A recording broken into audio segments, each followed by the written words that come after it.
नमस्कार दोस्तों, मैं भानु प्रताप सिंह एक बार फिर से आपका स्वागत करता हूं बीइंग ट्रूथफुल पर। दोस्तों, आज हम बात करेंगे खाप पंचायत की।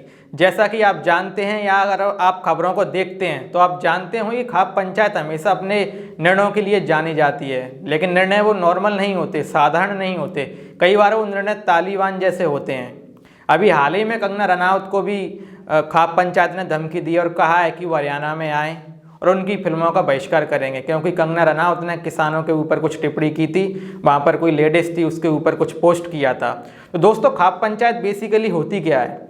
मुझे पता है कि आप लोगों ने ज़रूर सुना होगा खाप पंचायत के निर्णयों के बारे में, डिसीजंस के बारे में, लेकिन शायद आप नहीं जानते होंगे कि खाप पंचायत है क्या, आखिर इसका निर्माण कैसे हुआ, आखिर इसका स्ट्रक्चर क्या है। तो आज हम सभी इसी बिंदुओं पर चर्चा करेंगे, विस्तार से समझने की कोशिश करेंगे कि खाप पंचायत का इतिहास क्या है। दोस्तों, खाप पंचायत होती क्या है? मेरी समझ से, और हमने रिसर्च भी किया, तो हमें यही पता चला कि खाप पंचायत बेसिकली एक गोत्र या एक ही बिरादरी के लोगों का एक समूह होता है, एक ग्रुप होता है, और यही एक सामाजिक व्यवस्था है, या कह सकते हैं हम पारंपरिक प्रशासनिक पद्धति है जो प्राचीन काल से हमारे देश में चली आ रही है। सामान्यतः ये हमें उत्तर भारतीय इलाकों में देखने को मिलती है।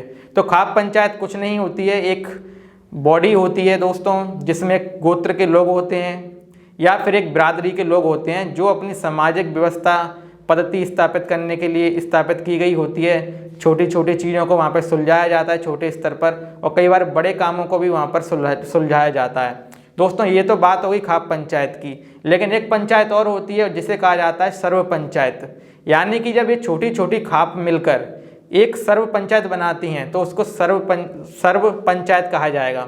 वहाँ पर सारी छोटी पंचायतें अपना रिप्रेजेंटेटिव भेजती हैं और एक पंचायत का निर्माण करती हैं, सर्व पंचायत का।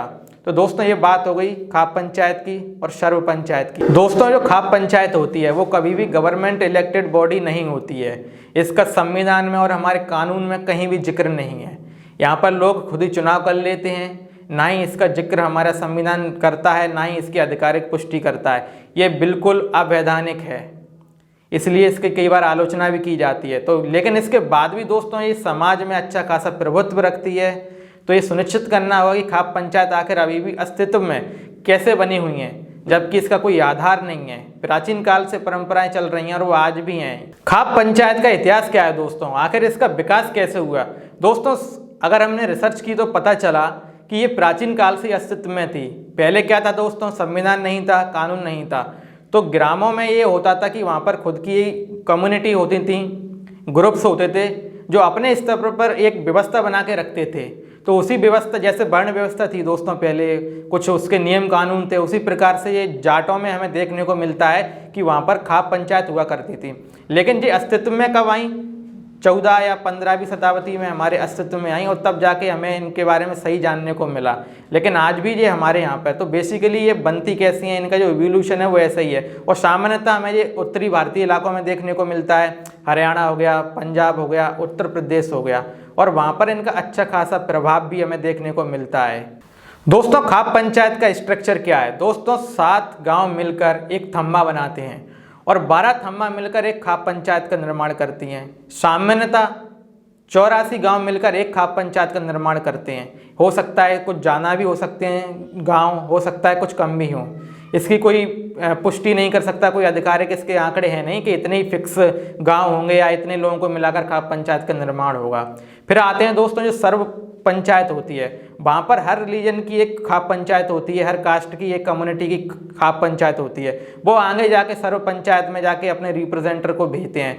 सर्व पंचायत का एक मुखिया होता है, उसके निर्णय को सभी खाप पंचायत को मानना अनिवार्य होता है। दोस्तों, खाप पंचायत का अक्सर हम आलोचना करते हैं और करनी भी चाहिए, क्योंकि इसके काम ही ऐसे हैं, इसके कृत्य ही ऐसे हैं। जैसे कि सबसे पहले अगर इसके आलोचना में हम बात करते हैं तो इस पर ये आरोप लगता है कि ये कोई ऑफिशियल बॉडी है नहीं, इसकी लीगलिटी नहीं है बिल्कुल भी, ये वैध भी नहीं है, गवर्नमेंट इसकी प्रमोट नहीं करता है, और किसी भी हमारे संविधान में, हमारे कानून में इसका कहीं भी कोई जिक्र नहीं है। दूसरा अगर इसमें पॉइंट आता है वो है कि ये महिलाओं के विरोध में है, और हमें लगता भी है क्योंकि दोस्तों खाप पंचायत में किसी भी महिला रिप्रेजेंटेटर को आने की अनुमति नहीं होती है, उसमें एक भी महिला किसी भी रूप में सदस्य नहीं होती है। तो इससे समझा जा सकता है कि महिलाओं को न्याय कैसे मिलेगा। जहाँ पर महिला को एंट्री नहीं है, जिस पंचायत में वो सदस्य ही नहीं है, तो फिर ये लोग कैसे डिसीजन दे सकते हैं किसी भी महिला के फेवर में। कई बार हमने ये भी देखा होगा कि ये लोग कहते सुने होंगे कि लड़कियां जींस नहीं पहनेंगी। कई बार बोलते हैं कि इंटरकास्ट मैरिज के विरोध में भी इनके निर्णय आते हैं। तो जो बेसिकली इसका जो आलोचना है वो इसी के आधार पर की जाती है।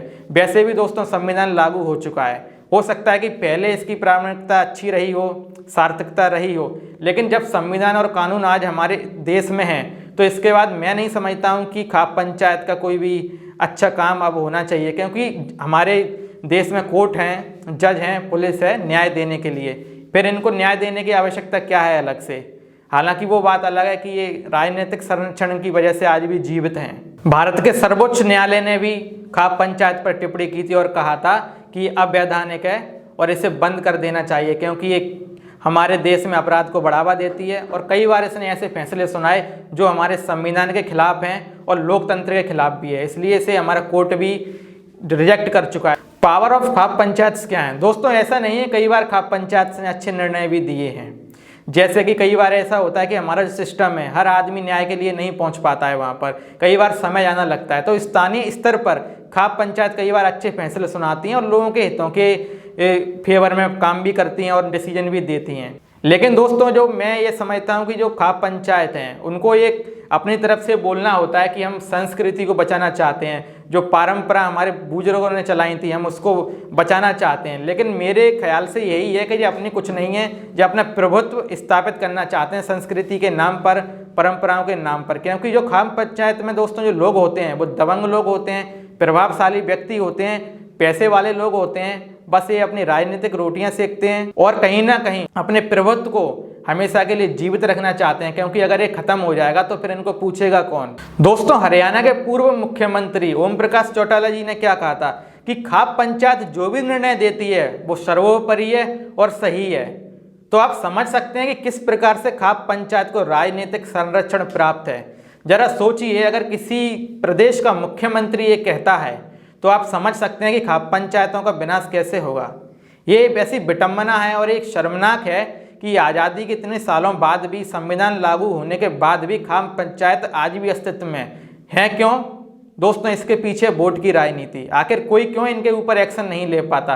क्योंकि हरियाणा में दोस्तों जो पॉलिटिकल पार्टी हैं, जो लोकतंत्र है वहाँ का, या हम यूँ कहें कि जो राजनीतिक दल हैं, कहीं ना कहीं उन पर बहुत बड़ा प्रभाव खाप पंचायतों का रहता है और चुनाव जीतने के लिए अक्सर खाप पंचायतों का सहारा लेना पड़ता है। इसलिए राजनीतिक और रूलिंग पार्टियां जो होती हैं वो इस पर कार्रवाई करने से बचती हुई नजर आती हैं। तो दोस्तों बात वही आ जाती है कि हमारे संविधान में कहीं कोई खराबी नहीं है और ना ही हमारे कानून में कोई खराबी है। और मुझे एक लाइन याद आ रही है डॉक्टर बाबा साहब अम्बेडकर की, जब उन्होंने कहा था संसद में कि संविधान कितना भी अच्छा क्यों ना हो, अगर उसको लागू करने वाले लोग, उसको चलाने वाले लोग खराब हैं तो वो संविधान किसी भी देश के लिए खराब साबित होगा। और संविधान कितना भी खराब क्यों ना हो, अगर उसको चलाने वाले लोग, उसको लागू करने वाले लोग अच्छे होंगे तो संविधान किसी भी देश के लिए अच्छा साबित होगा। तो हमारा संविधान बहुत अच्छा है, हमारा कानून बहुत अच्छा है, लेकिन अब क्या करें, जो उसको लागू कर रहे हैं, जो उसको नीचे धरातल पर उतारना चाह रहे हैं, अगर वही उसका सही तरीके से पालन नहीं कर पा रहे हैं या कार्रवाई नहीं कर रहे हैं तो इसमें कोई क्या करे। जब मुख्यमंत्री ऐसे स्टेटमेंट देंगे इनके फेवर में तो फिर संविधान क्या करेगा। इसलिए मैं ये समझता हूँ कि खाप पंचायत को रोक देना चाहिए। और कहीं ना कहीं मैं ये भी मानता हूँ, हो सकता है कि आपके बुजुर्गों की ये परंपराएं हों, पुराने वक्त में चलता हो, लेकिन आज समय बदल गया है। समय के हिसाब से खाप पंचायत को भी बदल जाना चाहिए। उस समय जींस नहीं रही होगी इसलिए लड़कियों को परमिशन नहीं मिलती होगी, उस समय मोबाइल नहीं रहा होगा, लेकिन आज के समय में जींस है, मोबाइल है, तो आपको क्या प्रॉब्लम है। आप समय के हिसाब से खुद को परिवर्तन कीजिए। पुराने नियम कानून आज के समय में सार्थक साबित नहीं हो सकते हैं। हमारे संविधान में भी संशोधन का प्रावधान किया गया है, इसीलिए किया गया है कि वक्त समय के साथ परिवर्तन होना जरूरी है। अगर आप समय के साथ नहीं बदलेंगे तो समय आपको जरूर बदल देगा। तो दोस्तों आज का जो हमारा टॉपिक खाप पंचायत था, शेयर करें, लाइक करें, क्योंकि मैं चाहता हूं कि ये एक सा टॉपिक था कि हर किसी को इसके बारे में जानना चाहिए, खास तौर से गर्ल्स को ये बात पहुंचनी चाहिए। और जो रूढ़िवादी लोग हैं, जो कंजर्वेटिव सोच वाले लोग हैं, उनको तो इसके बारे में जरूर पता होना चाहिए। तो मिलते हैं एक नए वीडियो में एक नए टॉपिक के साथ। Thank you so much.